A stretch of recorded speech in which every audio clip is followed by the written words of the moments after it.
আলাইকুম দর্শক শ্রোতা, দেখতে পাচ্ছেন আজ আমরা বাসায় বানিয়েছি চিকেন পিৎজা।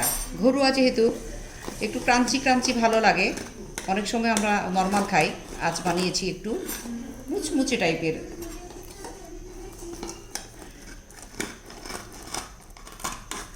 অনেক বড়, মাসাল্লাহ 8 ইঞ্চি 12 ইঞ্চি হবে, বিশাল বড় একটা পিৎজা বানিয়েছি চিকেন দিয়ে।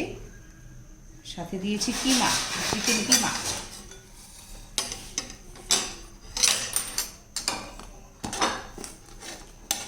এই এই একটা পিৎজা 8 জনের অনেক মজা করে খাওয়া যাবে, অনেকগুলো স্লাইস হবে।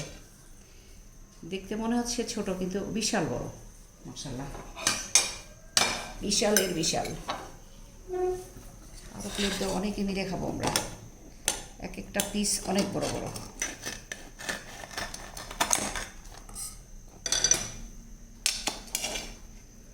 মাশাআল্লাহ, এখন আমরা পিৎজা খাবো।